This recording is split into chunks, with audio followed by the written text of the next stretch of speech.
ඉතින් මගේ ආදරණීය යාළුවනේ. ඉතින් ඔන්න අද ඇවිල්ලා තින්නේ අලුත් වීඩියෝ එකක් එක්ක.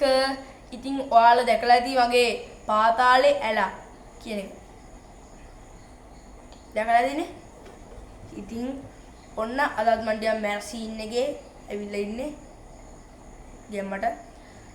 ඉතින් ඔයාලා මගේ කටහඬත් අහලා ඇති කලින් සින්දු වල මොන්න කිරිල්ලි අර සීතල ආදුවකින් මේ වගේ දුත් මගේ කටහඬ ටිකක් ලස්සනයි දණේ මන්ද මන් දන්නේ නැහැ. ඒනකොට මට නම් මගේ කටහඬ ටිකක් ලස්සනයි වගේ. ඉතින් දැන් මම මේ කියන්න යන සින්දුව ගැන ඔයාලා මට කමෙන්ට් කරන්න. ඊට පස්සේ ඔයාලා මාව සබ්ස්ක්‍රයිබ් උත් කරන්න, තව ලයික් උත් කරන්න. පුළුවන් තරම් ලයික් කරන්න, සබ්ස්ක්‍රයිබ් උත් පුළුවන් තරම් කරන්න. මගේ සබ්ස්ක්‍රයිබර්ස් ටිකක් අඩුයි මගේ යාළුවා MS Max ට වැඩිය. එයා ගේමින් එක කොහොමද කරන්නේ මම කරන්නේ පොඩ එන්ටර්ටේන්මන්ට් ඔය මියුසික් එක දේවල්. මාව සබ්ස්ක්‍රයිබ් කරන්න අමතක වෙන අය ඉන්නවා නම් අනේ ප්ලීස් මාව සබ්ස්ක්‍රයිබ් කරන්න. ඉතින් ඔයාලට නාදුන ලෙස කියන සින්දුව තමයි මම දැන් දෙන්න යන්නේ. ඉතින් පොඩි සර්ප්‍රයිස් එකකුත් තියෙනවා. මොකක්ද දන්නවද? ඒ සර්ප්‍රයිස් එක තමයි මම අද මේ සින්දුව කරන්න යන්නේ. නෙමෙයි මම මේ වෙරේ සින්දුව මුකුත් කළාතෝ කියන්නේ යන්නේ කියන්නේ කැරෝකේ එකක් මුකුත් දාගන්න නැතුව මේක මම කරන්න යන්නේ බේසමකින්.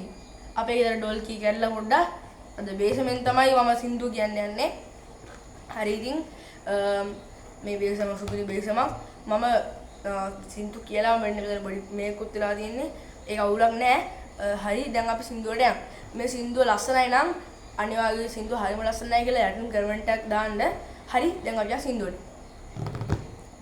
නාදුනන ලෙස මගහැරලා යන්නේතිව නතර වෙලා මොහොතකට දැන්වත් නේ අහගන්න මා උමතු කළ ඔබට කෙරූ ආදරය හඬ නගලා ලෝකයට මං ආසයි පවසන්න සීතල පවනැල්ලක් වීලා මේ ගත වටලා තමා ගිනි ගන්නා රස සීමා පැන් කිනි තෙන්දෝ වාලා අරුණට පෙර නැගෙනා මිහිදුම් සලුවනෙලා සිප ගන්නම් සමදා මා උමතු කළ ඔබට කෙරූ ආදරය හඬ නගලා ලෝකයට මං ආසයි පවසන්න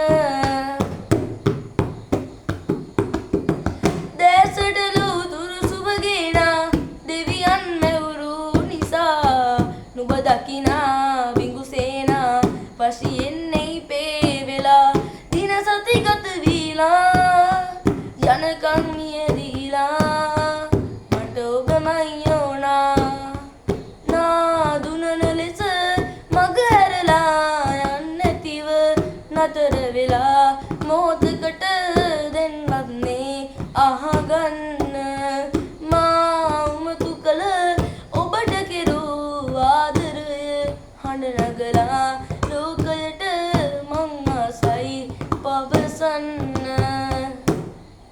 හරි ගයිස් මේක තමයි සින්දුව. ඉතින් මම තව සින්දුවක් ඔයාලට කියලා පෙන්නන්නම්. මම අර ට්‍රිප් එක පාන්දර කියන්නේ භාගය දන්නේ හින්දා කියන්න බෑ. මම සල්ලි ඔයාලට කියලා පෙන්වලා තියනවාද කියලා මට හරියට මතක නැහැ.